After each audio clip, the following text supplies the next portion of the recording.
Halo Tribuners, Anda sedang menyaksikan live update Tribun News edisi Senin 13 September 2021 siang. Kami akan menyajikan informasi terkini dari berbagai daerah yang akan dilaporkan secara langsung oleh reporter kami di lapangan. Bersama saya Dea Mita, inilah live update selengkapnya. Kita menuju ke kabar pertama. Ferry Jamie Francis dan kerabatnya yang melakukan aksi sosial penggalangan dana bagi pemain sepak bola kontingen Nusa Tenggara Timur yang akan berlaga di Pekan Olahraga Nasional atau PON ke-20 di Papua. Pemilik sekolah sepak bola atau SSB Bintang Timur ini memanfaatkan jaringan untuk melelang jersey milik legenda sepak bola nasional untuk penggalangan dana. Detail informasinya akan disampaikan langsung dengan wartawan Irfan Hoy yang kini sudah bergabung bersama kami. Halo Irfan. Halo Dea, selamat siang. Rekan Irfan, bisa Anda informasikan sebenarnya faktor apa yang mendorong beberapa pihak ini di sana ya, di NTT melakukan pelelangan jersey milik pesepak bola Indonesia? Baik Dea, untuk hal yang mendorong para penggila bola di NTT melakukan aksi lelang jersey legenda sepak bola nasional, ini akibat dari keterbatasan anggaran yang dialami tim PON dari NTT menuju perhelatan Pekan Olahraga Nasional di Papua pada Oktober mendatang, sehingga para masyarakat gila bola di NTT termasuk Fari Francis dan juga David Filbertus dan juga beberapa rekan lainnya, mereka melakukan lelang jersey ini dalam beberapa waktu terakhir. Demikian deh. Oke Irfan, lalu bisa Anda ceritakan berdasarkan liputan Anda tadi, proses lelang jersey di sana bagaimana? Baik ya, untuk proses lelangnya sendiri ini terjadi yang awalnya untuk proses lelangnya ini tidak dilakukan. Hanya ada pengumpulan dana, hanya ada pengumpulan uang dari para masyarakat penggila bola di NTT. Tetapi Fari Perancis kemudian menawarkan kostum-kostum yang dimiliki oleh legenda sepak bola kemudian dilelang. Hasilnya 2 hari proses pelelangan sudah meraup keuntungan, sudah mendapat begitu banyak uang, hampir di atas 100 jutaan yang kemudian disumbangkan secara utuh ke tim sepak bola NTT di pertandingan PON di Papua. Demikian deh. Irfan, bisa Anda sebutkan dari pihak siapa saja legenda sepak bola Indonesia yang jersey-nya dilelang di sana? Baik ya, informasi yang dihimpun total ada sekitar belasan jersey milik legenda sepak bola nasional yang berhasil dilelang. Itu ada Rahmat Darmawan, kemudian ada Heri Kiswanto, dan beberapa pemain lainnya yang kemudian memberikan secara sukarela dan juga menandatangani jersey mereka dan diberikan kepada panitia pelelangan untuk dilelang. Yang selanjutnya uang hasil lelang itu kemudian diberikan kepada tim sepak bola NTT. Demikian ya. Oke Irfan, lalu apakah perihal penggalangan dana ini sudah ada tanggapan dari pihak PSSI NTT sendiri, dan juga bagaimana persiapan mereka dalam nantinya akan mengikuti gelaran PON Papua Oktober nanti? Baik ya, untuk penyerahan kepada Asprof PSSI NTT usai pelelangan dan pengumuman pemenang lelang jersey ini kemudian langsung diserahkan kepada Sekretaris Asprof PSSI NTT Lambertus Aratukan di lapangan sepak bola Kristal FC di Oepoi. Dalam proses penyerahan ini Lambertus Ara selaku dari perwakilan dari Asprof NTT, dia juga menyampaikan terima kasih dan apresiasi dan juga dukungan dari semua pihak, terutama masyarakat penggila bola di NTT dan juga Fari Francis dan beberapa kerabatnya yang sudah menggalang donasi, menggalang kekuatan untuk memberikan dukungan kepada tim sepak bola NTT. Nah, hasil dari uang support dari Fari Francis dan juga kerabatnya ini kemudian digunakan secara utuh bagi uang tambahan para pemain tim sepak bola di PON nantinya. Informasi juga disampaikan dari Lambertus Ara bahwa tim sepak bola NTT saat ini sedang berada di Yogyakarta melakukan training sebelum nantinya pada tanggal 20 ada pelepasan secara resmi dari Gubernur NTT Victor Bungkulu Laiskodat melepas secara resmi tim PON NTT menuju ke tanah Papua. Nantinya dari tim sepak bola NTT yang berada di Jogja langsung berangkat dari Jogja menuju ke Papua. Demikian dia. Baik, terima kasih rekan wartawan Pos Kupang, Irfan Hoy untuk laporannya. Selamat kembali bertugas. Kita menuju ke informasi berikutnya, Tribuners. TNI Angkatan Laut bersama IPDN Kampus Papua menggelar vaksinasi massal pada hari ini Senin 13 September 2021. Giat vaksinasi ini dalam rangka menyukseskan gelaran PON ke-20 Oktober mendatang. Giat vaksinasi massal yang berlangsung di Pelabuhan Laut Jayapura terbuka untuk umum mulai dari pelajar hingga masyarakat Kota Jayapura. Kabar selengkapnya akan disampaikan rekan wartawan dari Tribun Papua, Aldi Bimantara yang kini sudah terhubung bersama kami. Halo rekan Aldi. Ya, halo Dea dan juga Tribuners. Dapat saya laporkan dari Jayapura, Papua. Baru saja saya kembali dari Pelabuhan Laut Jayapura. Dalam menyukseskan gelaran Pekan Olahraga Nasional ke-20 tahun 2021, TNI Angkatan Laut bersama IPDN Kampus Papua menggelar vaksinasi massal bertajuk Gerai Vaksin Peduli Masyarakat Papua. Dea dan juga Tribuners, Komandan Lantamal 10 Brigjen TNI Marsikal Ferianto P. Marpaung mengatakan vaksinasi ini merupakan inisiatif TNI Angkatan Laut bersama Kampus IPDN Papua untuk mengejar target vaksinasi 70% sebelum gelaran PON ke-20 berlangsung. Dea dan juga Tribuners, dapat saya informasikan pada kesempatan itu, Ferianto menghimbau kepada seluruh masyarakat di kota dan Kabupaten Jayapura yang belum divaksinasi agar dapat datang ke Pelabuhan Laut Jayapura. Dea. Oke, Bima, lalu bisa Anda gambarkan berdasarkan liputan Anda tadi, bagaimana jalannya vaksinasi TNI AU dan IPDN Kampus Papua ini melaksanakan vaksinasi di Pelabuhan Laut Jayapura tadi? Ya, baik Dea dan juga Tribuners, dapat saya informasikan jalannya giat vaksinasi massal yang diinisiasi oleh TNI Angkatan Laut bersama Kampus IPDN Papua berlangsung mulai pukul 8.00 waktu Indonesia Timur pagi tadi di Pelabuhan Laut Jayapura. Vaksinasi tersebut diikuti oleh masyarakat umum Kota Jayapura, mulai dari pelajar, pegawai kantoran, dan juga pekerja swasta lainnya. Dea dan juga Tribuners, terdapat beberapa tenda yang dibuka oleh pihak penyelenggara, dalam hal ini TNI Angkatan Laut guna mendukung penyelenggaraan vaksinasi massal kali ini, menggunakan vaksin asal Cina yakni Sinovac, Dea. Oke, lalu adakah target tersendiri dari jumlah orang yang akan divaksin hari ini, Aldi? Ya, Dea dan juga Tribuners, dalam giat vaksinasi bertajuk Peduli Masyarakat Papua yang diinisiasi oleh TNI Angkatan Laut bersama IPDN Kampus Papua, memang dalam gelaran vaksinasi massal pada hari ini, target atau capaian vaksinasi sebanyak 2.500 orang, dan berdasarkan wawancara kami dengan Komandan Lantamal 10 Brigjen TNI Marsikal Ferianto P. Marpaung, mengatakan target vaksinasi yang ingin dicapai dalam giat vaksinasi kali ini tentu untuk menyukseskan gelaran Pekan Olahraga Nasional ke-20 sebanyak 2.500 orang, Dea. Oke, untuk kedepannya Aldi, bisa Anda informasikan kepada Tribuners, giat vaksinasi ini akan berlangsung sampai kapan dan juga dokumen apa saja yang perlu dipersiapkan untuk bisa mendapatkan vaksinasi di sana? Ya, baik Dea, memang bagi Tribuners, khususnya masyarakat Kota Jayapura dan sekitarnya yang akan melakukan vaksinasi, baik itu tahap 1 dan juga tahap 2, dapat langsung datang di Pelabuhan Laut Jayapura, mengingat vaksinasi ini dibuka untuk umum dan juga digelar hingga Senin 20 September 2021, dan hanya membawa kelengkapan dokumen berupa KTP begitu, Dea. Dea, kembali ke Anda. Baik, terima kasih rekan Aldi, dan tadi juga Tribuners, rekan jurnalis kami sudah melakukan wawancara bersama Komandan Lantamal 10 Brigjen TNI Ferianto P. Marpaung. Berikut keterangan lengkapnya. Republik Indonesia kepada Bapak Panglima TNI dan Kepala Staf Angkatan Laut untuk menghadirkan kapal rumah sakit beserta tim vaksinator atau tim tenaga kesehatan, ya. Rencananya Satgas Serbuan COVID ini, Gebiar Vaksin ini akan melaksanakan serbuan vaksin sampai tanggal 20 September, ya.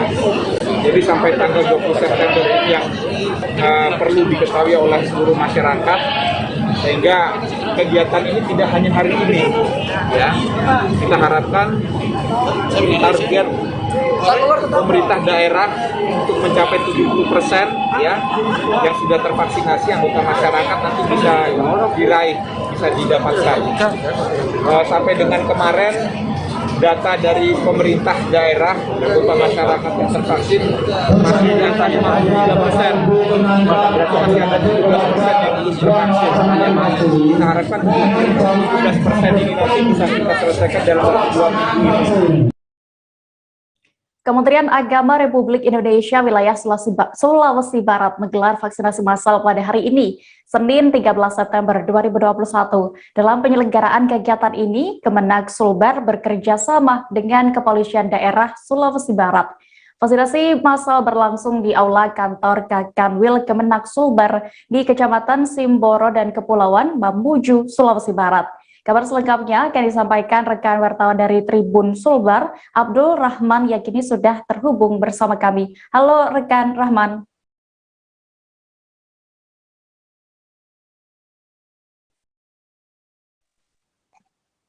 Halo, Rahman, bisa mendengar kami? Ya, halo dia, halo. Ya, Rahman, bisa Anda informasikan siapa untuk target vaksinasi massal yang digelar oleh Kakanwil Kemenak Sulbar kali ini? Jadi baik para Tribuners dimanapun Anda berada, hari ini saya akan laporkan terkait bagaimana kegiatan vaksinasi yang digelar oleh Kementerian Agama wilayah Sulawesi Barat.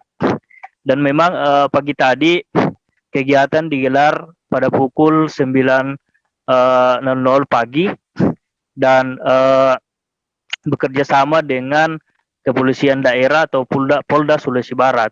Adapun target yang akan target vaksinasi yang ditargetkan oleh Kementerian Agama tersebut adalah para aparatur sipil negara dan ASN.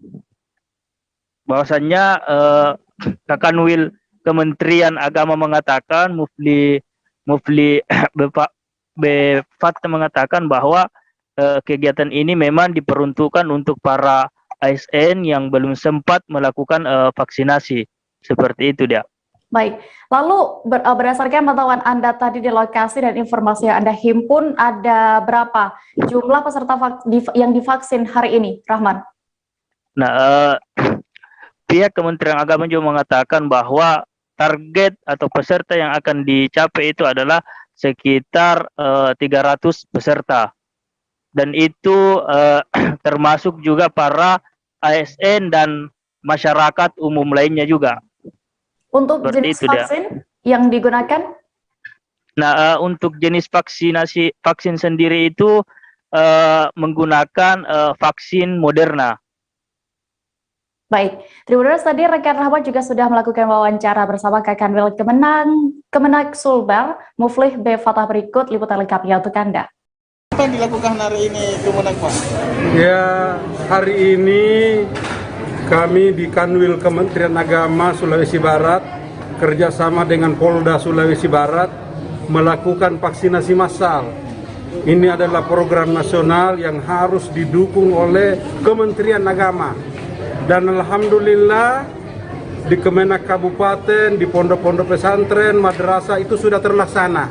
Nah, kita juga di Kanwil harus melaksanakan giat ini untuk menyukseskan program bagaimana supaya herd immunity bisa tercapai. Karena kenapa kita harapkan seluruh masyarakat Sulawesi Barat bisa punya kekebalan tubuh sebagai upaya ikhtiar menghindari penyebaran COVID-19. Sasarannya ini siapa saja, Pak? Sasaran yang kami lakukan di Kanwil Kementerian Agama adalah separuh dari ASN dan non-ASN yang belum mengikuti vaksin kemarin, dan juga kepada tokoh-tokoh agama dalam wilayah Kota Mamuju, juga kepada masyarakat umum yang ada di sekitar Kanwil Kementerian Agama, termasuk petugas-petugas SARA. Kita ajak dan penyuluh-penyuluh agama untuk mengikuti vaksinasi yang dilaksanakan oleh Kanwil Kementerian Agama kerjasama dengan Polda Sulawesi Barat. Informasi berikutnya datang dari Aceh, Tribuners. Universitas Maliku Saleh atau Unimal Aceh Utara kembali mengadakan perkuliahan secara luring atau luar jaringan atau yang disebut tatap muka mulai hari ini, Senin 13 September. Pembelajaran tatap muka ini dikhususkan kepada mahasiswa baru, kemudian mahasiswa semester 1 dan 3. Hal itu dilakukan Unimal setelah adanya perubahan zona merah ke oranye di Kota Lok Sumawe dan zona kuning untuk Aceh Utara dalam peta risiko COVID-19 yang dikeluarkan Satuan Tugas Pemerintah Pusat. Selengkapnya akan disampaikan rekan jurnalis Serambi News, Jafarudin, yang kini sudah terhubung bersama kami. Halo rekan Jafar. Halo Dea, selamat siang. Jafar, bisa Anda informasikan ada berapa mahasiswa baru tahun ini di Unimal dan juga jalur penerimaannya juga? Ya, baik Dea. Dapat kami laporkan, Unimal mulai 13 September sudah memulai belajar mengadakan pembelajaran secara tatap muka setelah adanya perubahan zona merah ke zona oranye. Untuk mahasiswa baru, tapi tidak hanya mahasiswa baru, juga mahasiswa di semester 3 juga sudah mulai melakukan proses belajar secara tatap muka. Ada sekitar 4.000 mahasiswa baru yang hari ini sudah mulai melakukan proses belajar secara tatap muka dari hasil penerimaan di antara lain seleksi mahasiswa nasional, kemudian seleksi bersama, kemudian juga ada untuk kategori dari beasiswa dan juga ada adiktif Dea. Oke, lalu berapa total kampus atau fakultas ya yang kini sudah menerapkan belajar tatap muka di Unimal? Ya, di Unimal sendiri memiliki 7 fakultas dan memiliki 4 kampus yang tersebar di Lok Sumawe dan di Aceh Utara. Nah, pada hari ini keempat kampus tersebut sudah dimulai digunakan untuk belajar secara tatap muka, di antara lain di Relet sebagai kampus utama Kecamatan Muara Batu, Kabupaten Aceh Utara. Kemudian Unimal juga memiliki kampus di Bukit Indah, Kecamatan Muara 1, Kota Lok Sumawe. Kemudian kampus selanjutnya yang digunakan untuk belajar secara tatap muka di kampus Untitkot, Kecamatan Muara 2, Kota Lok Sumawe, dan terakhir di kampus Lancangkarang, Kecamatan Banda Sakti, Kota Lok Sumawe. Ya. Oke, rekan Jafar, lalu apakah ada informasi juga terkait ini kemungkinan terburuk jika nanti status zona dari yang kini oranye kembali berubah menjadi merah? Bagaimana dengan pembelajaran tatap muka di sana? Ya, baik Dea. Dapat kami laporkan juga mulai besok Unimal akan mengadakan vaksinasi selama 2 hari, Selasa dan Rabu. Ini supaya memang proses belajar secara tatap muka tersebut itu dapat berjalan dengan baik ya. Ini akan dilakukan selama 2 hari. Kemudian apabila memang terjadi perubahan status zona COVID-19 dari oranye ke merah lagi, tentu Rektor Unimal menyebutkan kemarin kita akan tetap mengikuti prosedur ataupun anjuran yang disampaikan oleh pemerintah. Artinya Unimal mengadakan proses kuliah tatap muka ini juga sesuai dengan anjuran daripada pemerintah. Dea. Baik, Tribuners, tadi rekan Jafar juga sudah berhasil mendapatkan keterangan dari Kepala UPT Kehumasan dan juga Bidang dan Hubungan Eksternal, Tengku Kemal Fasya. Berikut liputan lengkapnya. Sudah dikeluarkan surat edaran dari Rektor Universitas Maliku Saleh bahwa mulai hari ini, tanggal 13 September 2021, kita sudah mulai melakukan kegiatan tatap muka, pembelajaran tatap muka. Tapi yang sangat diwajibkan adalah yang semester 1 dan semester 3. Sedangkan untuk semester 5 dan semester 7 itu dikembalikan kepada kesiapan masing-masing prodi dan dosen. Karena kita juga mengetahui banyak mahasiswa ini yang belum kembali ke Lok Sumawe karena ada alasan tentang COVID dan pembatasan gerak ya, sehingga kita masih memberikan keleluasan untuk yang semester 5 dan semester 7 kepada dosen pengampu dan juga Kaprodi untuk kemudian menyesuaikan apakah tetap melakukan daring 100% atau kemudian kombinasi antara luring dan daring. Tetapi untuk yang semester 1 dan 3, terutama untuk kepentingan mereka juga bersosialisasi dengan masyarakat Lok Sumawe dan juga menghadapi sistem pembelajaran yang lebih serius, kita akan lakukan secara luring. Mereka semua harus sudah divaksin. Jadi kita menginginkan kecuali untuk kasus-kasus khusus. Misalnya ada dosen yang karena ada penyakit penyerta dia tidak bisa divaksin. Nah, untuk yang begitu tentu kita tidak bisa memaksakan vaksin. Tapi untuk mahasiswa yang rata-rata bisa kita katakan generasi muda dan masih dalam keadaan sehat, mereka wajib divaksin minimal sekali ya. Bahkan dari hasil pemantauan kita, mahasiswa baru pun ada yang sudah 2 kali vaksin. Jadi ini menggembirakan bahwa upaya untuk memuluskan herd immunity atau kekebalan komunitas ya dengan vaksin sudah mulai bagus. Dan kita juga melaksanakan vaksin massal pada tanggal 14 dan 15 September besok dan lusa. Ya, semoga semua sivitas akademika bisa memanfaatkan momentum ini sehingga. Kita beralih ke Riau, Tribuners. Menteri Pariwisata dan Ekonomi Kreatif atau Menparekraf Sandiaga Uno mengunjungi desa wisata Koto Masjid di Kecamatan 8, Koto Kampar, Kabupaten Kampar, Riau. Kunjungan ke desa wisata Koto Masjid ini terkait lolosnya desa tersebut dalam 50 besar Lomba Anugerah Desa Wisata Indonesia tahun 2021. Tak hanya itu, Sandiaga Uno juga masih memiliki sejumlah agenda lainnya saat mengunjungi Riau. Informasi lengkapnya akan disampaikan oleh rekan jurnalis Tribun Pekanbaru, Syaiful Misgiono yang kini sudah terhubung bersama kami. Halo Syaiful. Halo, ya. Rekan Syaiful, bisa Anda ceritakan bagaimana tadi untuk rangkaian kegiatan Menparekraf Sandiaga Uno ini dalam kunjungannya ke Riau? Iya, baik Dea dan pemirsa Tribuners, dapat saya laporkan bahwa Menteri Pariwisata dan Ekonomi Kreatif Sandiaga Uno berkesempatan untuk melakukan kunjungan kerja ke Provinsi Riau. Ada sejumlah agenda dalam kunjungannya ke Provinsi Riau. Salah satunya adalah mengunjungi desa wisata Koto Masjid yang ada di Kabupaten Kampar. Nah, salah satu destinasi wisata yang dikunjungi oleh Sandiaga Uno bersama rombongan dari Kemenparekraf adalah Puncak Kompe, di mana Puncak Kompe ini adalah salah satu destinasi wisata unggulan yang berada di Desa Koto Masjid di Kabupaten Kampar. Nah, salah satu keindahan alam yang disajikan di Puncak Kompe ini adalah di mana view dari pemandangan di atas puncak ini terdapat waduk yang di sana ada semacam pulau-pulau sehingga pemandangannya persis seperti Raja Ampat yang ada di Papua. Nah, selain mengunjungi Puncak Kompe, Sandiaga Uno juga sempat mengunjungi sejumlah lokasi yang ada di Provinsi Riau. Di antaranya adalah teras kopi yang ada di Kecamatan Rumbai. Nah, untuk informasi Dea dan pemirsa bahwa Rumbai merupakan tanah kelahiran daripada Menteri Pariwisata Sandiaga Uno ini, di mana di Rumbai lah Sandiaga ini dilahirkan, sehingga kunjungannya ke Rumbai merupakan salah satu kunjungan ataupun sekaligus pulang kampung ke tanah kelahirannya.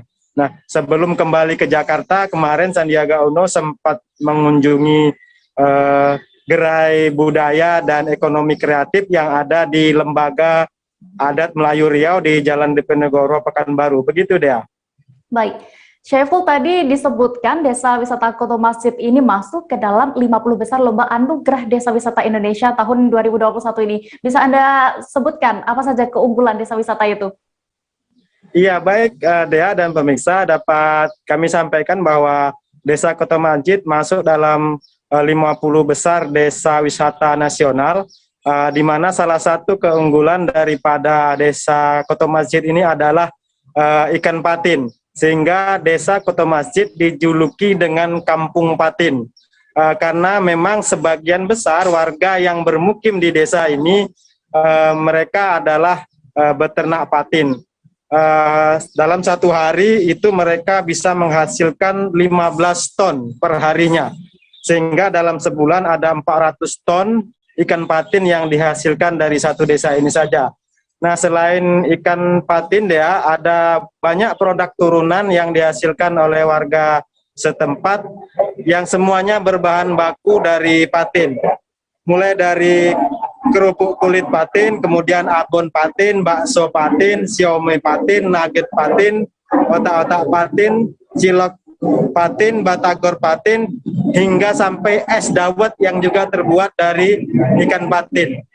Nah, selain itu juga di Desa Koto Masjid ini ada 18 homestay yang siap digunakan oleh wisatawan, baik lokal maupun mancanegara, di mana homestay ini mereka langsung tinggal dengan warga, karena memang homestay disiapkan di rumah-rumah warga sehingga setiap wisatawan nanti bisa langsung bercengkrama dengan warga yang ada di sekitar dan menikmati sajian-sajian kuliner dari warga sekitar, karena memang homestay yang disiapkan di desa ini memang satu rumah dengan warga yang ada di sekitar situ. Sedangkan untuk pemandangan alam yaitu Puncak Kompe yang tadi saya sebutkan, yang mirip pemandangannya dengan pemandangan seperti yang di Raja Ampat yang ada di Papua. Begitu deh ya.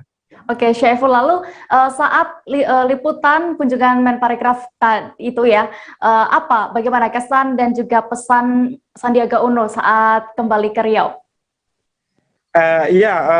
Dea dan pemirsa, memang dalam kunjungannya ke Provinsi Riau, Sandiaga berulang kali mengucapkan bahwa ini adalah kunjungan sekaligus kesempatan dirinya untuk pulang kampung, untuk mengingat kembali masa-masa kecilnya. Nah, itu disampaikan dia waktu Sandiaga berada di teras kopi yang ada di Rumbai. Nah, saat itu memang sudah ramai ibu-ibu yang menunggu di halaman teras kopi, dan saat itu Sandiaga menyampaikan bahwa dia lahir di Rumbai dan hari-harinya ditanam di Rumbai, dan langsung disambut tepuk tangan dan sorak oleh warga sekitar. Pada kesempatan tersebut, Sandiaga Uno juga berjanji akan mendukung pariwisata dan ekonomi kreatif di Provinsi Riau, karena memang Sandiaga Uno merupakan putra yang lahir dari Provinsi Riau. Begitu deh ya. Baik, Tribuners, tadi rekan Syaiful juga sudah berhasil mendapatkan keterangan dari Menteri Pariwisata dan Ekonomi Kreatif Republik Indonesia Sandiaga Uno. Berikut liputan lengkapnya. Jadi, dan kebetulan diberi kesempatan untuk menyaksikan pidato dari Pak Gubernur dan teman-teman dari SKK. Alhamdulillah hari ini saya bisa melihat dengan mata kepala sendiri Gerai Sentra Budaya dan Ekonomi Kreatif Melayu bertempat di Balai Adat Melayu Riau sore ini. Alhamdulillah. Salawat dan salam selalu tercurah kepada junjungan kita Nabi besar Muhammad Sallallahu Alaihi Wasallam. Semoga kita bisa mendapat syafaatnya nanti di yaumul akhir. Saya mengucapkan selamat sekali lagi, dan untuk pemerintah daerah Provinsi Riau, SKK Migas, Chevron, karena saya adalah putra Chevron, saya lahir dulu masih namanya Caltex, Pak. Saya lahir di rumah sakit Caltex di Rumbai, dan tertanam ari-ari saya di bumi Lancang Kuning, bumi Melayu Lancang Kuning. Jadi saya akan insya Allah untuk mendorong Riau, the homeland of Melayu. Semoga gerai seni budaya dan ekonomi kreatif ini akan membawa kemajuan bagi kita, membuka lapangan kerja seluas-luasnya, terutama bagi emak-emak. Setuju? Suai? Kemenparekraf akan ada di garis terdepan, dan mudah-mudahan atas undangan tadi dari Dato' Zul, seizin Pak Gubernur dan ketua lainnya, kita akan lakukan kunjungan untuk melihat Bono sebagai ikon pariwisata nasional. Dan beberapa program tadi sudah saya petakan untuk saya langsung eksekusi untuk kebangkitan dan pemulihan dari ekonomi kreatif pariwisata Provinsi Riau. Saya tutup dengan pantun. Jika berlalu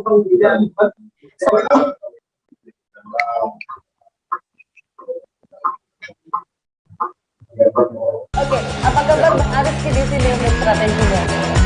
Kalau saya sendiri di Jumit 37 ini yang semalam baru mulai, saya udah pasti.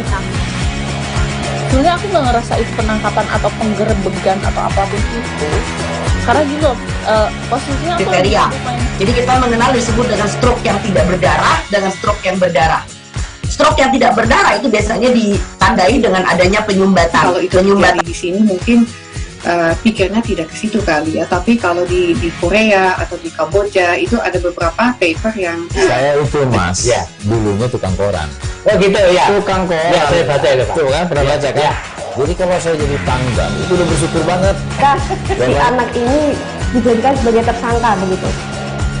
Ya kalau ini kita bicara yang di luar kasus Sibolombo ya. Dengan nama hujan shower, di mana terdapat batas jelas antara daerah hujan dan tidak hujan yang biasanya terjadi pada fase awal mature stage atau tahap berbahaya itu Kang.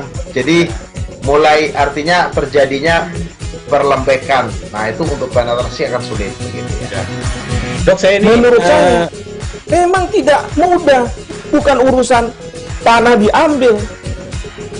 Kalau misalnya Amerika Serikat sekarang, Rasulullah mengatakan dalam sebuah hadis bahwa berpuasa di 6 hari Syawal itu. Oke, apa kabar Bang Arif di sini untuk strateginya? Kalau saya sendiri di Jumit 37 ini yang semalam baru mulai, saya udah pas. Sebenarnya aku nggak ngerasa itu penangkapan atau penggerebegan atau apapun itu, karena gini loh, posisinya aku kriteria. Jadi kita mengenal disebut dengan stroke yang tidak berdarah dengan stroke yang berdarah. Stroke yang tidak berdarah itu biasanya ditandai dengan adanya penyumbatan. Kalau itu terjadi di sini mungkin pikirnya tidak ke situ kali ya, tapi kalau di Korea atau di Kamboja itu ada beberapa paper yang Saya itu mas, ya dulunya tukang koran. Oh gitu ya. Tukang koran. Ya saya baca itu Pak. Tuh kan pernah baca kan? Ya. Jadi kalau saya jadi pangdam itu udah bersyukur banget. Si anak ini dijadikan sebagai tersangka begitu. Ya, kalau ini kita bicara yang di luar kasus Sebongombo ya. Dengan nama hujan shower, di mana terdapat batas jelas antara daerah hujan dan tidak hujan yang biasanya terjadi pada fase awal mature stage atau tahap Berbahaya dewasa. itu Kang. Jadi mulai artinya terjadinya perlembekan. Nah itu untuk penetrasi akan sulit begitu ya. Dok, saya ini menurut saya memang tidak mudah, bukan urusan tanah diambil. Kalau misalnya Amerika Serikat sekarang, Rasulullah mengatakan dalam sebuah hadis bahwa berpuasa di 6 hari Syawal itu. Oke, apa kabar Bang Arif di sini untuk strateginya? Kalau saya sendiri di Jumit 37 ini yang semalam baru mulai, saya udah pas. Sebenarnya aku nggak ngerasa itu penangkapan atau penggerebegan atau apapun itu, karena gini loh, posisinya aku kriteria. Jadi kita mengenal disebut dengan stroke yang tidak berdarah dengan stroke yang berdarah. Stroke yang tidak berdarah itu biasanya ditandai dengan adanya penyumbatan. Kalau itu terjadi di sini mungkin pikirnya tidak ke situ kali ya, tapi kalau di Korea atau di Kamboja itu ada beberapa paper yang Saya itu mas, ya dulunya tukang koran. Oh gitu ya. Tukang koran. Ya saya baca itu Pak. Tuh kan pernah baca kan? Ya. Jadi kalau saya jadi pangdam itu udah bersyukur banget. Si anak ini dijadikan sebagai tersangka begitu. Ya, kalau ini kita bicara yang di luar kasus Sebongombo ya. Dengan nama hujan shower, di mana terdapat batas jelas antara daerah hujan dan tidak hujan yang biasanya terjadi pada fase awal mature stage atau tahap Berbahaya dewasa. itu Kang. Jadi mulai artinya terjadinya perlembekan. Nah itu untuk penetrasi akan sulit begitu ya. Dok, saya ini menurut saya memang tidak mudah, bukan urusan tanah diambil. Kalau misalnya Amerika Serikat sekarang, Rasulullah mengatakan dalam sebuah hadis bahwa berpuasa di 6 hari Syawal itu. Oke, apa kabar Bang Arif di sini untuk strateginya? Kalau saya sendiri di Jumit 37 ini yang semalam baru mulai, saya udah pas. Sebenarnya aku nggak ngerasa itu penangkapan atau penggerebegan atau apapun itu, karena gini loh, posisinya aku kriteria. Jadi kita mengenal disebut dengan stroke yang tidak berdarah dengan stroke yang berdarah. Stroke yang tidak berdarah itu biasanya ditandai dengan adanya penyumbatan. kalau itu terjadi di sini mungkin pikirnya tidak ke situ kali ya, tapi kalau di Korea atau di Kamboja itu ada beberapa paper yang Saya itu mas, ya dulunya tukang koran. Oh gitu ya. Tukang koran. Ya saya baca itu Pak. Tuh kan pernah baca kan? Ya. Jadi kalau saya jadi pangdam itu udah bersyukur banget. Si anak ini dijadikan sebagai tersangka begitu. Ya, kalau ini kita bicara yang di luar kasus Sebongombo ya. Dengan nama hujan shower, di mana terdapat batas jelas antara daerah hujan dan tidak hujan yang biasanya terjadi pada fase awal mature stage atau tahap Berbahaya dewasa. itu Kang. Jadi mulai artinya terjadinya perlembekan. Nah itu untuk penetrasi akan sulit begitu ya. Dok, saya ini menurut saya memang tidak mudah, bukan urusan tanah diambil. Kalau misalnya Amerika Serikat sekarang, Rasulullah mengatakan dalam sebuah hadis bahwa berpuasa di 6 hari Syawal itu. Oke, apa kabar Bang Ariski di sini untuk strateginya? Kalau saya sendiri di Jumit 37 ini yang semalam baru mulai, saya udah pasti. Sebenarnya aku nggak ngerasa itu penangkapan atau penggerebegan atau apapun itu. Karena gini loh, posisinya aku kriteria. Jadi kita mengenal disebut dengan stroke yang tidak berdarah, dengan stroke yang Terima kasih Anda masih menyaksikan live update Tribuners. Kita menuju ke informasi berikutnya dari Jawa Timur. Atap Balai RW 04 Kelurahan Pandan Wangi, Kecamatan Blimbing, Kota Malang ambruk pada Minggu 12 September pagi kemarin. Informasinya, atap bangunan itu ambruk seusai wilayahnya diguyur hujan lebih dari 12 jam. Akibat kejadian itu, seluruh meja dan lemari di dalam bangunan mengalami rusak parah lantaran tertimpa atap. Detail informasinya akan disampaikan langsung oleh rekan wartawan Tribun Jatim, Kukuh Kurniawan yang kini sudah bergabung bersama kami. Halo Kukuh.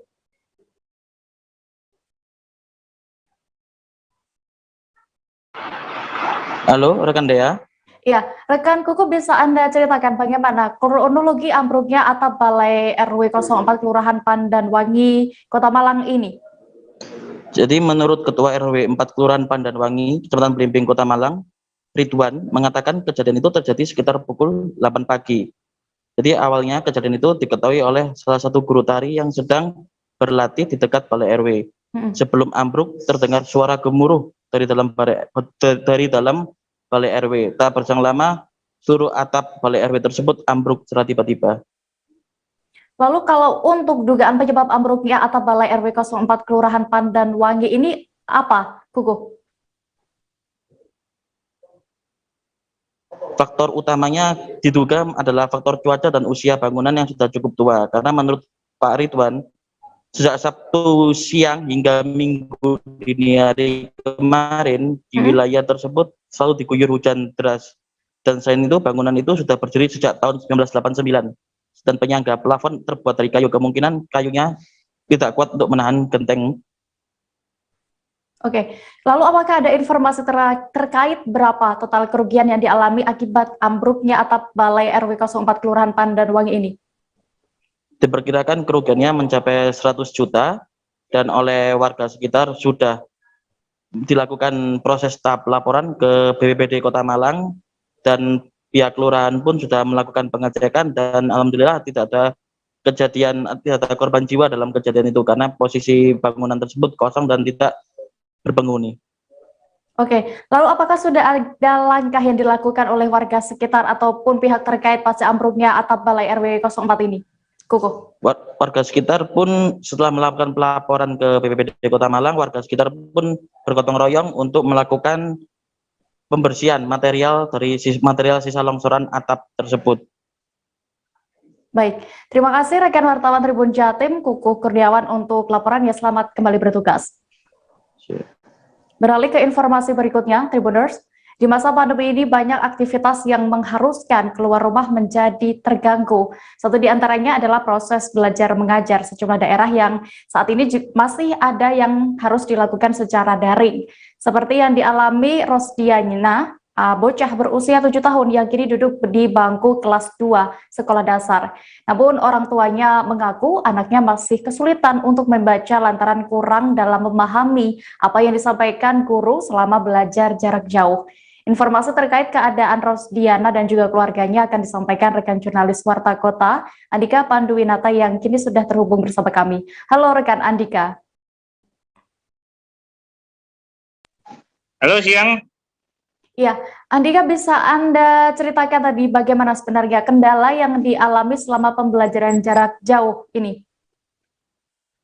Oke, ini Mariati, pasangan suami istri Rohada dan Mariati ini punya anak namanya Rosdina. Mereka ini tinggal di pelosok ya, bagian utara Kabupaten Tangerang. Ini sangat jauh gitu dari pusat pemerintahan gitu kan lokasinya.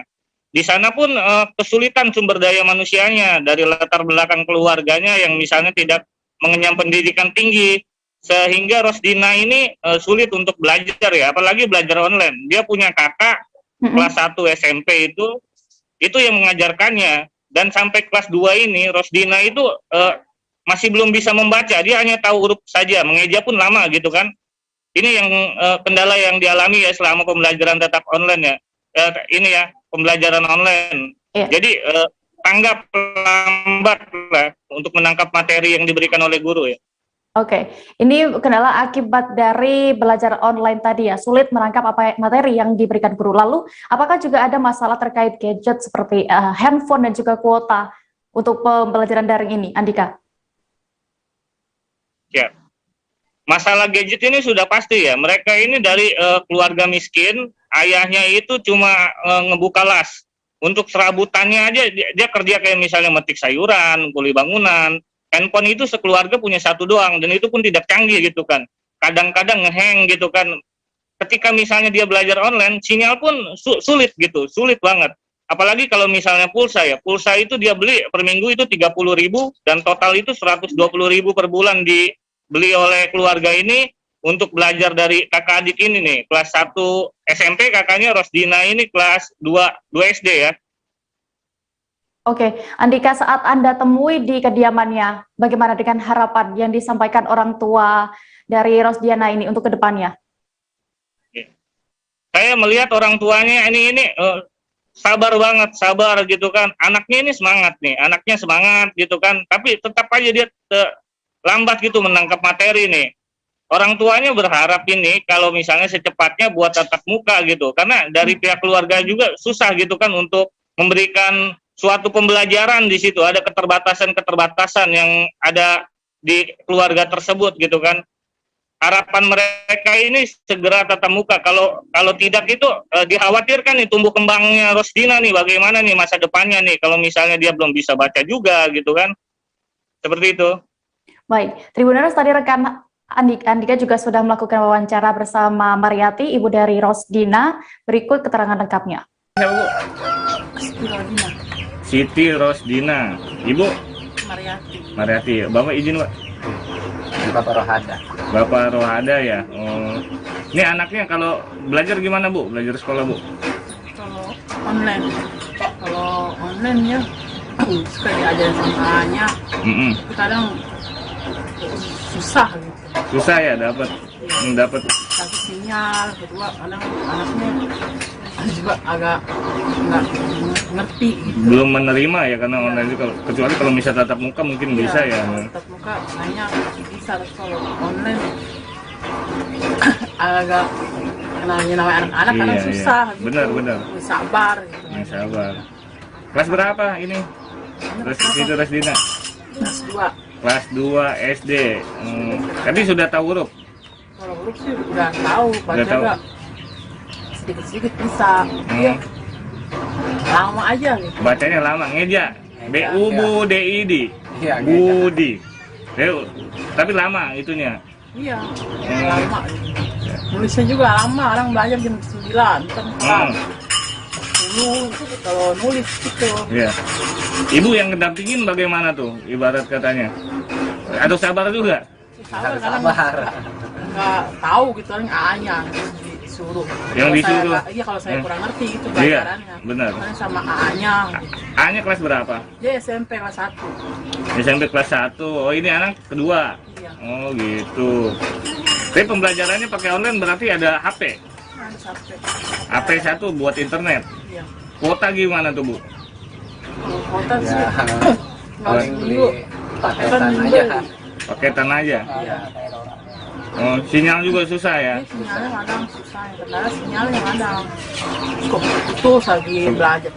Lagi ngajarin si anaknya nih ya? Oh, jadinya hampir 2 tahun yang belum nggak belajar ini ya, ke sekolah ya? Iya, jadi online aja. Kalau Beralih ke Jawa Tengah, Tribuners, sejumlah korban arisan online yang diduga bodong menggeruduk sebuah pernikahan di Kecamatan Jebres, Kota Solo pada Minggu 12 September kemarin. Pesta itu merupakan pesta pernikahan seseorang berinisial J, seorang admin arisan online tersebut. Para member ini mendatangi pesta pernikahan itu tanpa undangan untuk menemui J. Informasi lengkapnya akan disampaikan oleh rekan jurnalis Tribun Solo, Fristin Intan, yang kini sudah tersambung bersama kami. Halo Fristin. Halo dia. Fristin, bisa Anda informasikan tujuan lebih detailnya para korban yang diduga korban arisan bodong ini ya, datang ke pernikahan J ini? Baik, terima kasih Dia. Terkait dengan adanya sejumlah korban arisan online lelang yang terjadi di Mojosongo Solo kemarin, memang para korban ini juga membawa sebuah karangan bunga yang juga tertuju untuk pelaku yaitu J, dan salah satu korban dari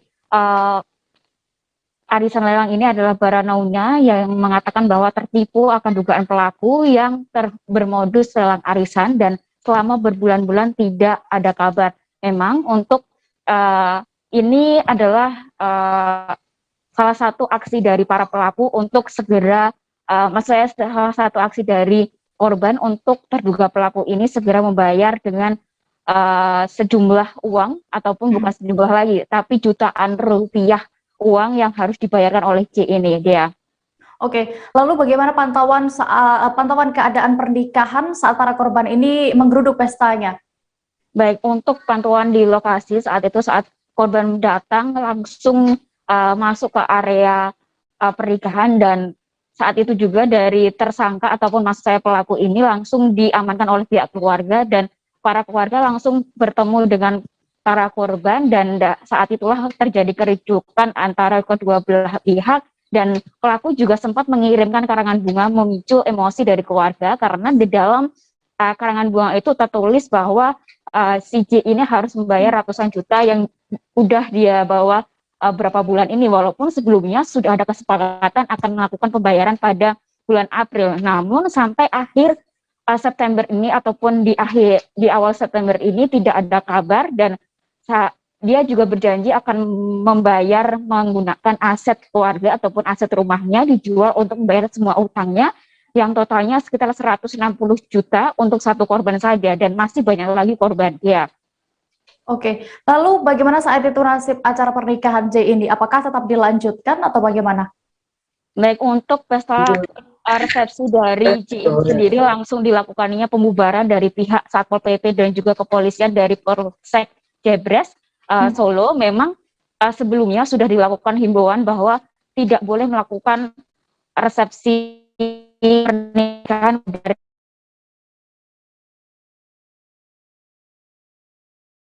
Halo?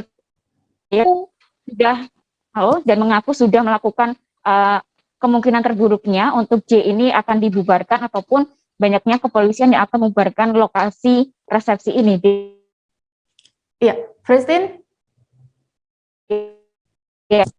Ya, Fristin. Lalu bagaimana untuk para korban selanjutnya? Langsung melaporkan ke pihak kepolisian dan apakah sudah ditindaklanjuti?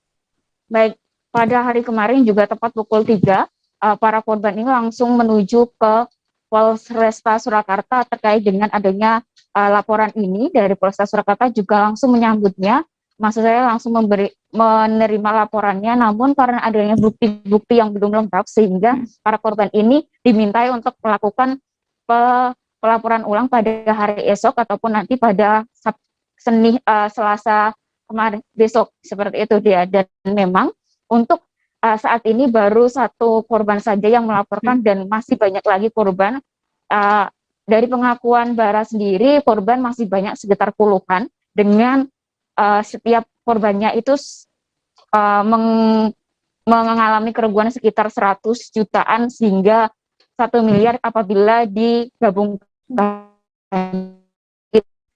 Baik, Tribuners, tadi rekan Fristin juga sudah berhasil mendapatkan keterangan dari Baranwina, salah seorang korban arisan online yang diduga bodong. Berikut keterangan lengkapnya.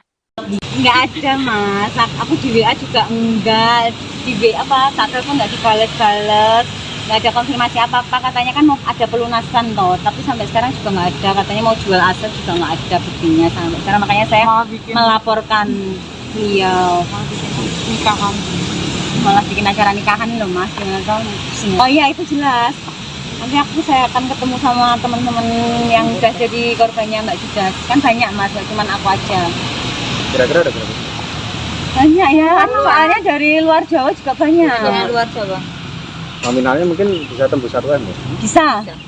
Kalau saya sendiri kan udah banyak, Mas. Seorang oknum guru SMP di Kecamatan Camplong, Kabupaten Sampang, Madura dilaporkan sejumlah wali murid ke pihak kepolisian. Oknum guru itu harus berurusan dengan aparat kepolisian lantaran diduga melakukan aksi kekerasan terhadap muridnya. Wali murid menyebut kekerasan yang dilakukan oknum guru SMP itu membuat sejumlah siswanya mengalami trauma dan enggan bersekolah.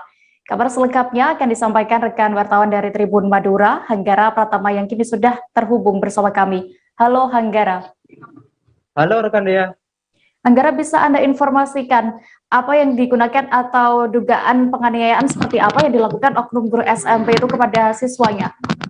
Siap rekan Dea. Jadi sesuai dari konfirmasi dari wali murid Fitria Laili bahwa menurut aduan dari anaknya yang merupakan berjenis kelamin perempuan bahwa alat yang digunakan oleh oknum guru tersebut merupakan kayu balok yang dipukul di bagian kepala, dan di situ ada 10 siswa yang dipukul secara bergantian sehingga anak dari Fitria Laili ini mengalami trauma. Awalnya sempat masuk sekolah 1 hari, kemudian keesokan harinya dia enggan masuk sekolah karena merasa sakit, pusing-pusing kepala seperti itu. Dan keesokan harinya kembali disarankan untuk masuk, tetapi dia malah takut seperti itu untuk pergi ke sekolah. Oke, lalu selain melaporkan kepada pihak kepolisian ini, apakah sebelumnya sudah ada upaya lain yang dilakukan wali murid? Jadi beberapa wali murid, yakni suami dari Fitria Laili, sempat mengunjungi ke lembaga sekolah tersebut, dan oknum guru tersebut enggan bertemu terhadap sejumlah wali murid, melainkan wali murid hanya ditemui oleh kepala sekolah, sehingga wali murid merasa geram dan memilih ke jalur hukum seperti itu rekan Dea. Lalu apakah juga sudah ada tindak lanjut dari laporan wali murid pihak kepolisian setelah menerima laporan itu? Siap sesuai konfirmasi dari Satreskrim Polres Sampang AKP Sudaryanto bahwa secepatnya akan melakukan panggilan terhadap oknum guru yang bersangkutan seperti inisial AW. Dan patut diketahui juga bahwa insiden ini merupakan atensi khusus dari Dinas Pendidikan Sampang bahwa secepatnya akan memanggil oknum guru tersebut, sebab pihak Dinas Pendidikan Sampang sangat menyayangkan insiden ini terjadi di wilayah kerjanya seperti itu. Namun saat ini masih dalam tahap koordinasi dengan pihak kepala sekolah sehingga tidak bisa memastikan apakah yang bersangkutan bisa terpanggil hari ini atau besok seperti itu rekan Dea. Baik, terima kasih rekan wartawan dari Tribun Madura, Hanggara Pratama untuk laporannya. Selamat kembali bertugas. Kita beralih ke informasi berikutnya, Tribuners. Tribuners, mungkin selama ini yang kita tahu tanaman buah anggur ini hanya cocok ditanam di daerah dengan iklim sejuk dan tidak pas bila ditanam di daerah dengan suhu udara yang tinggi atau panas seperti di kota Pontianak, Kalimantan Barat. Nah, namun kini anggapan itu ternyata dipatahkan oleh Anton Kamarudin, seorang warga Komplek Villa Citra Andalas yang merupakan Kepala UPT Pengawasan dan Sertifikasi Benih di Kalimantan Barat. Di tengah pembatasan aktivitas selama pandemi ini, ia akhirnya berhasil mendapati beberapa jenis anggur yang pas dan cocok dibudidayakan di kota Pontianak yang beriklim panas. Selengkapnya akan disampaikan rekan jurnalis Tribun Pontianak, Ferianto, yang kini sudah terhubung bersama kami. Halo rekan Ferry. Halo, siap. Selamat siang, Dea. Ferry, bisa Anda ceritakan apa ini awalnya yang membuat Anton Kamarudin ini membudidayakan anggur di Kalimantan, ya, di Pontianak tepatnya, dan sejak kapan juga sudah dilakukan? Nah, untuk pembudidayaan anggur di kota Pontianak yang dilakukan oleh Anton Kamarudin ini sebenarnya tidak terencana ya, Dea, karena pada tahun 2020 yang lalu pada saat pembatasan aktivitas karena pandemi COVID-19, Anton Kamarudin menceritakan bahwa dirinya itu juga melaksanakan WFH atau work from home dari dinas, dan akhirnya pada saat itu untuk mengisi banyaknya waktu juga selain setelah menyelesaikan pekerjaan kantor, Anton Kamarudin ini untuk bereksperimen untuk berupaya pertamanya itu mencoba untuk membudidayakan anggur di kota Pontianak. Nah, demikian ya. Nah, mulanya itu dari Anton Kamarudin menyampaikan bahwa ada 41 varietas anggur yang memang jenis anggur yang memang dimilikinya. Kemudian dari hasil berbagai uji coba didapati beberapa varietas memang cocok untuk dibudidayakan di kota Pontianak atau Kalimantan Barat ya. Oke, setelah berhasil itu, apa cara khusus atau proses penanaman yang dilakukan Anton Kamarudin ini, Ferry? Nah, untuk yang cocok itu kan ada sekitar 7 varietas anggur yang sangat cocok sekali dan ditanam dan dibudidayakan di Kota Pontianak yang memang beriklim itu agak panas dia. Nah, untuk varietas pertama itu ada Ninel, kemudian ada Transfiguration, ada varietas dari Dasunya, Beauty, Harold, Senator, Jupiter. Nah, dari 7 varietas ini itu menggunakan cara tanam atau penyambungan deh ya.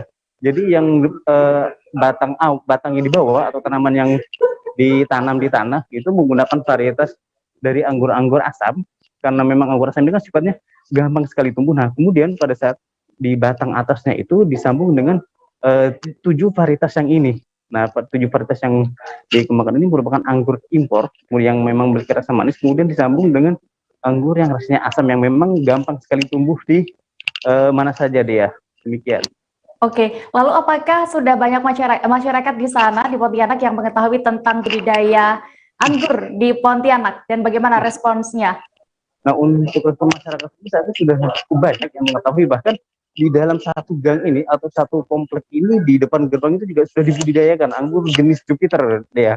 Nah, untuk anggur yang jenis Jupiter ini kan ada dia itu tidak perlu naungan untuk tumbuhnya. Nah, jadi ditanamkan saja seperti itu sudah tumbuh anggur jenis Jupiter ini, dan rasanya itu pun buahnya juga lumayan besar dan juga rasanya manis. Nah, kemudian karena antusiasme warga masyarakat bahwa bahkan Pemda setempat dari pemerintah Kota Pontianak, kemudian dari pemerintah Provinsi Kalimantan Barat juga sudah melirik akan budidaya anggur yang dilakukan oleh Anton Kamarudin ini. Ini satu gang kalau misalkan dia mungkin berkesempatan bermain-main ke Kota Pontianak, mungkin juga bisa mengunjungi Villa Citra Andlas ini untuk melihat secara langsung bagaimana sih warga setempat itu membudidayakan anggur-anggur ini. Baik, Tribuners, tadi juga rekan Ferry sudah mendapatkan keterangan dari Anton Kamarudin, pembudidaya anggur di Pontianak. Berikut liputan lengkapnya. Jadi anggur yang umumnya dikembangkan lah ya di Pontianak atau di daerah Jawa itu adalah anggur-anggur asam ya. Dan di Kalbar juga banyak juga teman-teman yang awalnya menanam anggur yang asam itu variannya Isabella dan Red Master biasanya.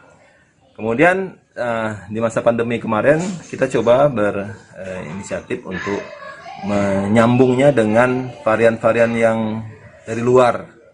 Mereka sebut anggur impor gitu ya. Ada kurang lebih 41 jenis yang sempat kita koleksi, tapi akhirnya di tahun 2020 kita menyeleksi beberapa varietas yang memiliki ketahanan dan adaptasi yang bagus di Pontianak, di Kalbar, yang kita tahu curah hujannya tinggi dan kelembaban juga tinggi, seperti varietas Ninel dari Ukraina kan, kemudian Transfiguration, Dasunya, Beauty, Harold, Senator, dan termasuk ini Jupiter juga memiliki ketahanan ataupun produktivitas yang bagus. Nah, Pak, untuk bagaimana sih cara merawat anggur-anggur ini di Kalimantan dan khususnya Kota Pontianak yang memang di iklimnya kan iklim cukup panas ya? Ya. Nah, apakah ada perlakuan khusus terkait ini, Pak? Masalah panas, sebenarnya anggur menghendaki cuaca yang panas. Di Eropa juga anggur berbuah di musim panas gitu, Pak. Ini yang kadang image masyarakat mengatakan bahwa tidak cocoknya karena itu, karena katanya harus daerah dingin. Itu sebenarnya agak keliru.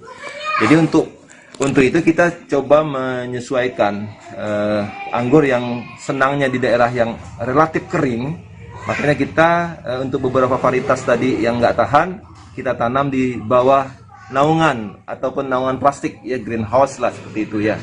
Tapi untuk yang memiliki ketahanan kita bisa di outdoor. Untuk tanahnya kita coba modifikasi. Tanah Kalbar yang umumnya tanah yang banyak mengandung liat, kemudian sifatnya becek gitu ya. Kita kombinasikan, kita campur dia dengan pasir dan sekam. Itu yang utama kalau untuk di anggur. Sedangkan anggur juga menghendaki pupuk kandang yang bagus atau bahan organik. Kita tanam untuk pupuk organiknya kita menggunakan pupuk kotoran kambing sebagai pupuk organiknya, itu sebagai toppingnya aja lebih bagus. Kami masih akan kembali dengan informasi menarik lainnya, Tribuners. Selesai jeda berikut, tetaplah di Live Update. Oke, apa kabar Bang Arif di sini untuk strateginya? Ya, kalau saya sendiri di Jumit 37 ini yang semalam baru mulai, Apa yang saya dirasakan udah Kak Fernita? Sebenarnya aku nggak ngerasa itu penangkapan atau penggerebegan atau apapun itu. Karena gini loh, posisinya aku kriteria. Jadi kita mengenal disebut dengan stroke yang tidak berdarah dengan stroke yang berdarah. Stroke yang tidak berdarah itu biasanya ditandai dengan adanya penyumbatan. Kalau itu terjadi di sini mungkin pikirnya tidak ke situ kali ya, tapi kalau di Korea atau di Kamboja itu ada beberapa paper yang Saya itu mas, ya dulunya tukang koran. Oh gitu ya. Tukang koran. Ya, saya baca itu Pak. Tuh kan, pernah baca kan? Ya. Jadi kalau saya jadi tanggang, itu udah bersyukur banget. Si anak ini dijadikan sebagai tersangka begitu. Ya, kalau ini kita bicara yang di luar kasus Situbondo ya. Dikenal dengan nama hujan shower, di mana terdapat batas jelas antara daerah hujan dan tidak hujan yang biasanya terjadi pada fase awal mature stage atau tahap Berbahaya dewasa. itu Kang. Jadi mulai artinya terjadinya perlembekan. Nah itu untuk penetrasi akan sulit gitu ya. Dok, saya ini menurut saya memang tidak mudah, bukan urusan tanah diambil. Kalau misalnya Amerika Serikat sekarang, Rasulullah mengatakan dalam sebuah hadis bahwa berpuasa di 6 hari Syawal itu. Oke, apa kabar Bang Arif di sini untuk strateginya? Kalau saya sendiri di Jumit 37 ini yang semalam baru mulai, Apa yang saya dirasakan udah Kak Fernita? Sebenarnya aku nggak ngerasa itu penangkapan atau penggerebegan atau apapun itu.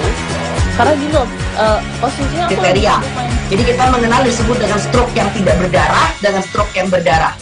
Stroke yang tidak berdarah itu biasanya ditandai dengan adanya penyumbatan. kalau itu terjadi di sini mungkin pikirnya tidak ke situ kali ya, tapi kalau di Korea atau di Kamboja itu ada beberapa paper yang Saya itu mas, ya dulunya tukang koran. Oh gitu ya. Tukang koran. Ya, saya baca itu Pak. Tuh kan, pernah baca kan? Ya. Jadi kalau saya jadi tanggang, itu udah bersyukur banget. Si anak ini dijadikan sebagai tersangka begitu. Ya, kalau ini kita bicara yang di luar kasus Situbondo ya. Dikenal dengan nama hujan shower, di mana terdapat batas jelas antara daerah hujan dan tidak hujan yang biasanya terjadi pada fase awal mature stage atau tahap Berbahaya dewasa. itu Kang. Jadi mulai artinya terjadinya perlembekan. Nah itu untuk penetrasi akan sulit gitu ya. Dok, saya ini menurut saya memang tidak mudah, bukan urusan tanah diambil. Kalau misalnya Amerika Serikat sekarang, Rasulullah mengatakan dalam sebuah hadis bahwa berpuasa di 6 hari Syawal itu. Oke, apa kabar Bang Arif di sini untuk strateginya? Kalau saya sendiri di Jumit 37 ini yang semalam baru mulai, Apa yang saya dirasakan udah Kak Fernita? Sebenarnya aku nggak ngerasa itu penangkapan atau penggerebegan atau apapun itu. Karena gini loh, posisinya aku kriteria. Jadi kita mengenal disebut dengan stroke yang tidak berdarah dengan stroke yang berdarah. Stroke yang tidak berdarah itu biasanya ditandai dengan adanya penyumbatan. kalau itu terjadi di sini mungkin pikirnya tidak ke situ kali ya, tapi kalau di Korea atau di Kamboja itu ada beberapa paper yang Saya itu mas, ya dulunya tukang koran. Oh gitu ya. Tukang koran. Ya, saya baca itu Pak. Tuh kan, pernah baca kan? Ya. Jadi kalau saya jadi tanggang, itu udah bersyukur banget. Si anak ini dijadikan sebagai tersangka begitu. Ya, kalau ini kita bicara yang di luar kasus Situbondo ya. Dikenal dengan nama hujan shower, di mana terdapat batas jelas antara daerah hujan dan tidak hujan yang biasanya terjadi pada fase awal mature stage atau tahap Berbahaya dewasa. itu Kang. Jadi mulai artinya terjadinya perlembekan. Nah itu untuk penetrasi akan sulit gitu ya. Dok, saya ini menurut saya memang tidak mudah, bukan urusan tanah diambil. Kembali di live update, kita menuju ke informasi berikutnya. Sejumlah peserta tes pegawai pemerintah dengan perjanjian kerja atau P3K di Kabupaten Tulang Bawang, Provinsi Lampung antusias mengikuti tes pegawai non-PNS tersebut pada hari ini Senin 13 September. Peserta memilih datang lebih awal ke lokasi tes lantaran khawatir terlambat tiba di lokasi tes. Bahkan ada peserta yang rela datang dan menginap di rumah warga sekitar sehari sebelum tes. Informasi lengkapnya akan disampaikan oleh rekan jurnalis Tribun Lampung, Endra Zulkarnain yang kini sudah tersambung bersama kami. Halo rekan Endra. Halo Dea. Halo Tribuners, selamat siang. Endra, bisa Anda ceritakan bagaimana kisah dari perjuangan sejumlah peserta tes pegawai pemerintah dengan perjanjian atau P3K ini dari hasil pantauan Anda di lapangan? Baik, rekan Dea. Jadi Tribuners, tadi pagi setelah dilaksanakan tes pegawai pemerintah dengan perjanjian kerja tadi pagi.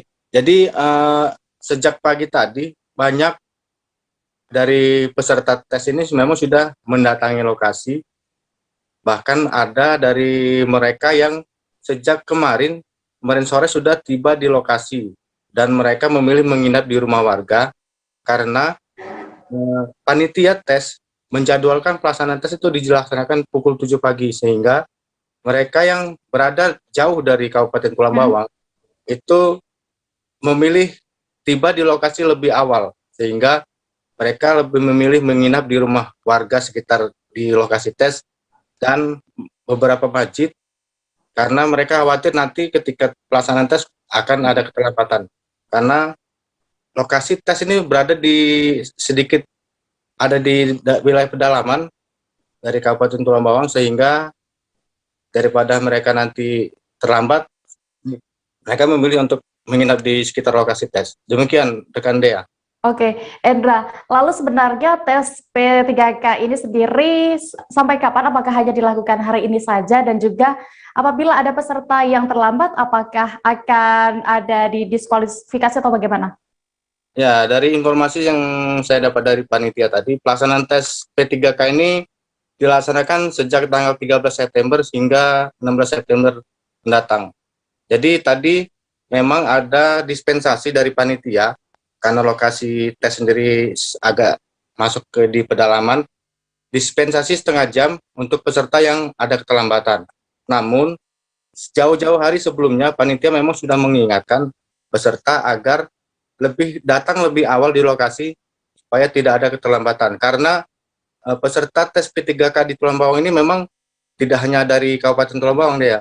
Banyak juga dari kabupaten-kabupaten tetangga yang berada di Provinsi Lampung, yang jarak tempuhnya berkisar antara 3 sampai 4 jam tiba di lokasi. Demikian rekan Dea. Oke, lalu untuk di Kabupaten Tulang Bawang sendiri ini ada berapa total peserta tes PPK ini, Endra? Untuk sejauh ini total peserta tes ini ada 1.452 peserta yang kesemuanya merupakan tenaga pendidik atau guru. Memang dalam rekrutmen P3K tahun ini pemerintah lebih memprioritaskan untuk tenaga pendidik untuk P3K ini. Demikian rekan Dea. Baik, terima kasih rekan jurnalis Tribun Lampung, Endra Zulkarna yang melaporkan dari Kabupaten Tulang Bawang. Selamat kembali bertugas. Kita beralih ke Sulawesi Barat, Tribuners. SMPN 1 Mamuju menggelar pembelajaran tatap muka terbatas atau PTM terbatas mulai hari ini Senin 13 September 2021. Pantauan Tribun Sulbar di hari pertama PTM terbatas di SMPN 1 Mamuju ini menerapkan protokol kesehatan yang ketat. Pihak sekolah menyediakan cek suhu tubuh para siswa, kemudian juga fasilitas cuci tangan hingga masker baru bagi siswa. Detail informasinya akan disampaikan langsung oleh rekan wartawan Tribun Sulbar, Fahrun Ramli yang kini sudah bergabung bersama kami. Halo Fahrun.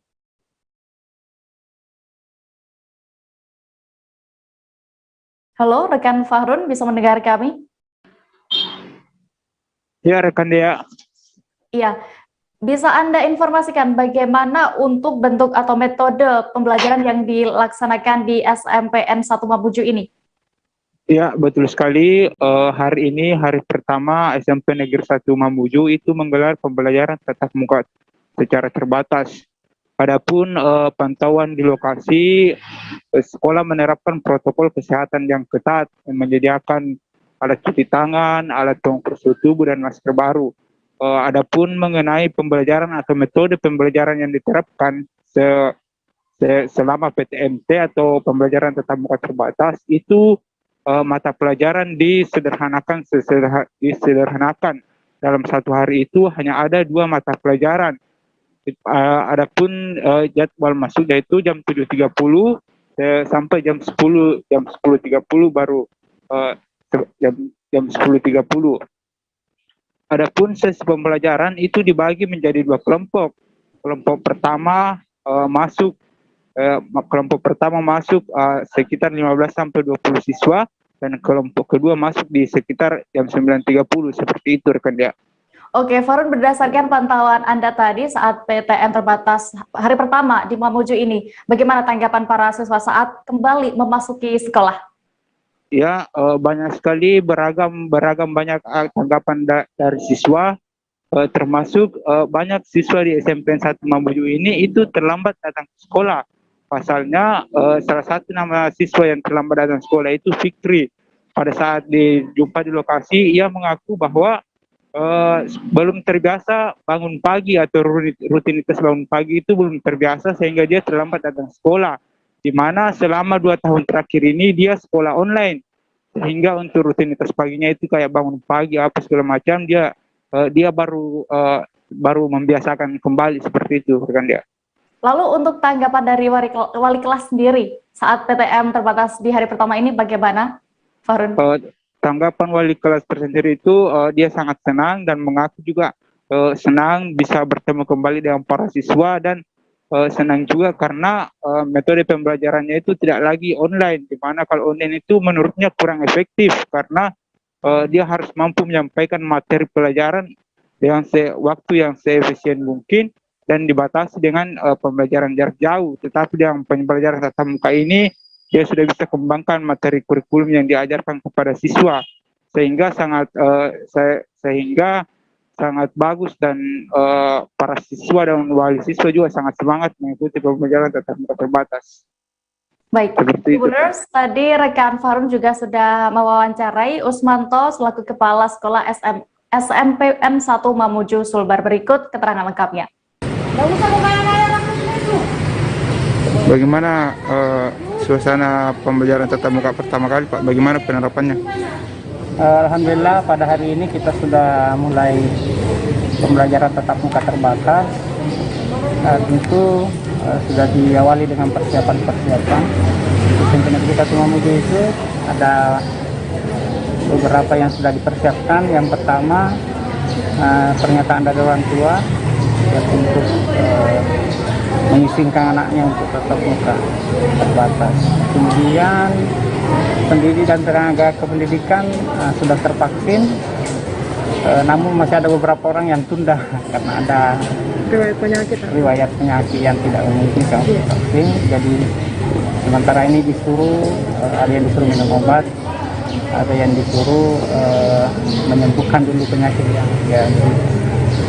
Kemudian fasilitas di sekolah alhamdulillah sudah tersedia, mulai cuci tangan, masker, dan rambu-rambu untuk siswa tidak berkerumun.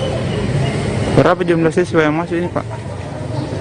Kami pula punya siswa itu 586 yang masuk untuk satu sesi.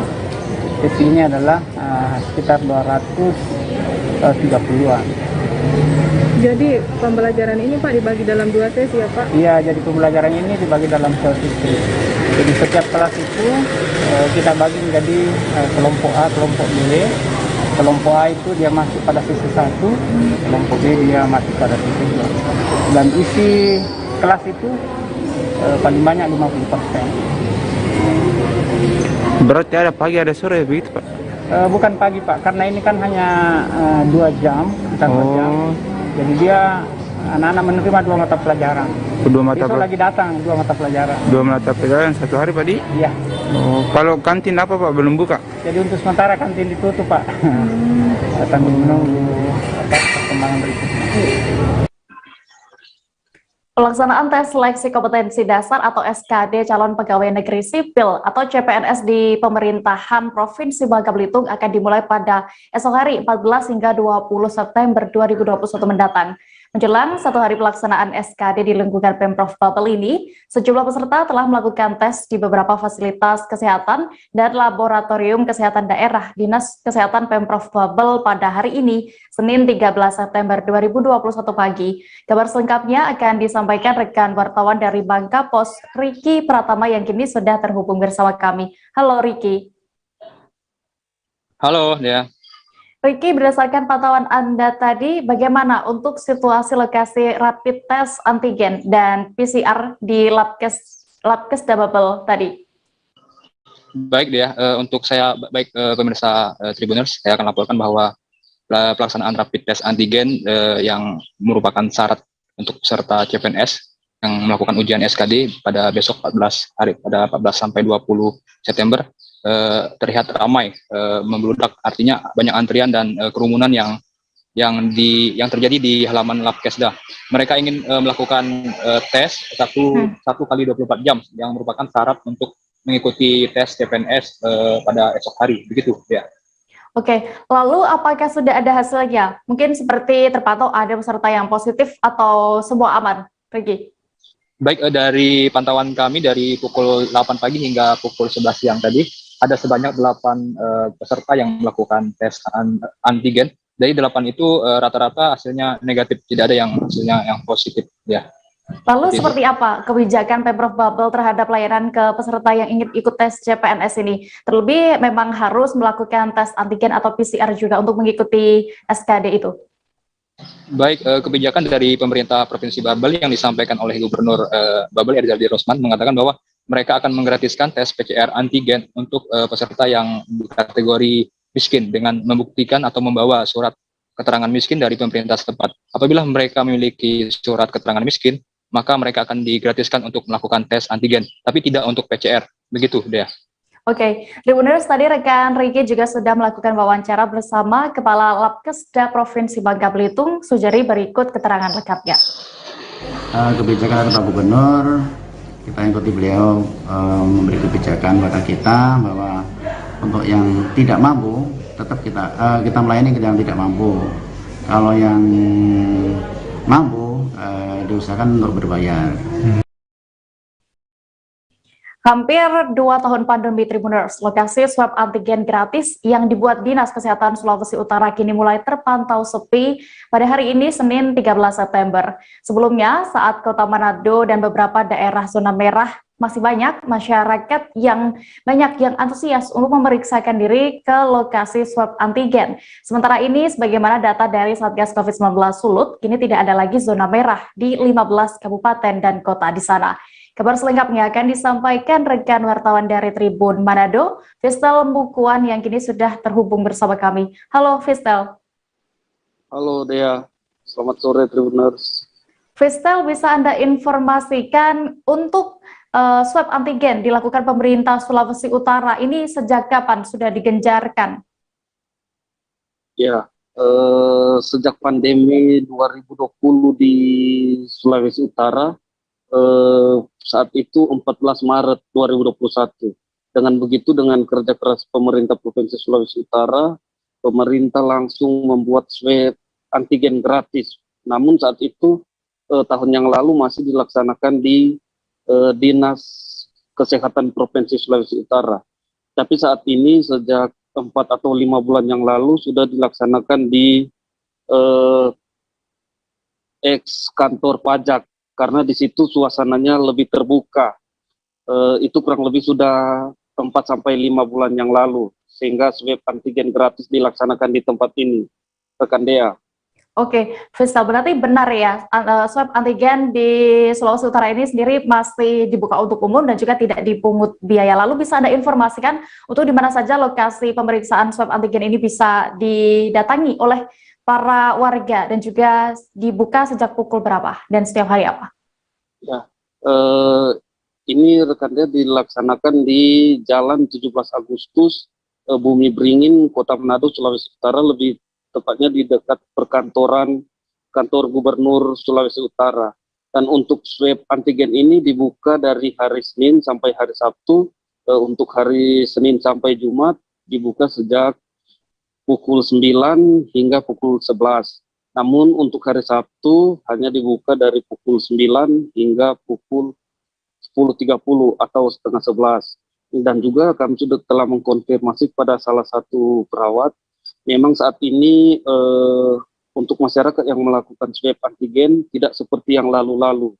Pada saat di Sulut ini beberapa kota dan daerah, beberapa daerah zona merah, sehingga banyak yang kontak erat. sehingga ini semua penuh biasanya tempat duduk ini penuh untuk masyarakat yang akan melakukan swab antigen. Tapi saat ini sejak kami pantau siang hari memang sudah sepi, tinggal beberapa orang yang melakukan swab antigen ini. Namun ini akan terus dilakukan oleh pemerintah. Demikian rekan Dea. Oke, Tribuners, tadi rekan Fistel juga sudah mewawancarai Injil Mandaki, salah seorang tenaga kesehatan di pos swab antigen. Berikut keterangan lengkapnya. Jil, boleh tahu untuk pemeriksaan swab antigen di sini dibuka dari jam berapa sampai jam berapa? Kalau dari hari Senin sampai Jumat, orang buka dari jam 9 sampai jam 11 siang. Untuk hari Sabtu orang buka, cuma dari jam 9 sampai setengah 11. Untuk pemeriksaan swab antigen di sini apa dibayar atau tidak? Oh, kalau di sini gratis. Untuk sekarang dibuka untuk umum. Untuk umum ya. Apalagi sekarang yang mau ikut CPNS itu sekarang buka, sekarang layani. Jadi setelah dilakukan pemeriksaan boleh berapa lama dia menunggu? Hasil 10 sampai 15 menit. Untuk datang swab sini apa saja yang disiapkan? Kalau datang di sini sih cuma bawa KTP ya. Kalau untuk anak-anak yang belum ada KTP harus bawa kakak, kartu keluarga. Kalau ada yang positif dari pemeriksaan swab antigen ini gimana? Kalau ada yang positif, orang langsung arahkan untuk isolasi mandiri di rumah 14 hari tanpa gejala. Setelah 14 hari tanpa gejala boleh kontrol ulang antigen. Periksa ulang sini ya? Boleh. Kalau dia gejala ada lebih berat gimana? Itu orang anjurkan untuk isolasi di rumah isolasi. Oh, langsung di isolasi kalau ada gejala berat ya, setelah isolasi di rumah ya. Kalau bergejala berat sarankan untuk isolasi di rumah isolasi. Ya mungkin dari Injil ajakan kepada masyarakat yang mungkin kontak erat atau yang ingin memeriksakan swab antigen di sini. Untuk masyarakat yang merasa kontak erat, yang merasa bergejala, boleh langsung datang ke kantor pajak yang di muka pajak ini ya? Pajakan ini kan di muka kantor BKKBN. Iya. Ini dinas kesehatan provinsi punya. Cuman orang alihkan ke sini DP tempat. Jadi untuk masyarakat boleh langsung di sini gratis, tidak dipungut biaya apapun. Oke. Makasih ya. Iya Kak, sama-sama. Yang Tribuners, ini wawancara kami dengan salah satu nakes melakukan pemeriksaan. Demikian Tribuners, terima kasih. Kasus COVID-19 yang mulai mereda di Kabupaten Lingga, Provinsi Kepulauan Riau membuat tempat wisata mulai dipadati pengunjung. Hal itu terlihat dari pantauan Tribun Batam, tampak sejumlah tempat wisata sudah ramai didatangi pengunjung. Sebelumnya 1 bulan yang lalu, tempat wisata di Lingga masih sepi pengunjung, bahkan ada yang ditutup. Selengkapnya akan disampaikan rekan jurnalis Tribun Batam, Febri Yuwanda, yang kini sudah terhubung bersama kami. Halo Febri. Ya, halo rekan Dea. Febri, bisa Anda ceritakan sejak kapan tempat wisata di Lingga ini sudah mulai banyak dikunjungi lagi oleh pengunjung? Baik, terima kasih Dea. Perlu saya sampaikan bahwa untuk kasus COVID-19 di Kabupaten Lingga itu mulai mereda sekitar 3 minggu hingga 1 bulan yang lalu ya. Jadi sejak 3 minggu yang lalu tempat wisata di seluruh Kabupaten Lingga itu mulai per hari itu sudah didatangi banyak pengunjung ya, terlebih lagi di akhir pekan. Jadi sempat sebelumnya pada Juli lalu, akhir Juli itu kasus meningkat di Kabupaten Lingga hingga Kabupaten Lingga sendiri menempati zona merah di wilayah 3 ya dari Provinsi Kepri, itu Batam, Tanjung Pinang dan Lingga. Jadi sehingga Bupati Lingga sendiri, pemerintah Kabupaten Lingga sendiri menyatakan kebijakan PPKM level 3 hingga dilakukan blocking area sampai hingga 13 Agustus. Jadi sehingga 14 Agustus itu mulai akhir Agustus kasus COVID-19 Kabupaten Lingga sudah mulai menurun hingga mulai ramailah tempat wisata di Lingga ini. Gitu dia. Oke, lalu bisa Anda informasikan apa saja peraturan yang harus diterapkan oleh pengunjung ini untuk bisa berwisata di Kabupaten Lingga selama masa pandemi? Baik, kalau untuk aturannya sendiri itu memang sudah ditetapkan ya sebelumnya oleh Satuan Tugas Penanganan COVID-19 Kabupaten Lingga sendiri, yaitu dengan menerapkan aturan protokol kesehatan ya tentunya, yaitu dengan menerapkan 5M ya, itu memakai masker, menjaga jarak, mencuci tangan dan lainnya. Jadi sebelumnya memang dari pantauan kami beberapa masyarakat juga tampak ada yang masih belum sadar ya, belum mematuhi protokol kesehatan, namun juga banyak masyarakat setempat itu yang sudah sadar akan bahaya COVID. Gitu ya. Oke, Febri. Lalu untuk Pantai Sunset ini sendiri, tempat Anda melakukan liputan ini, apa sebenarnya yang membuat menarik sehingga tetap diminati oleh warga setempat?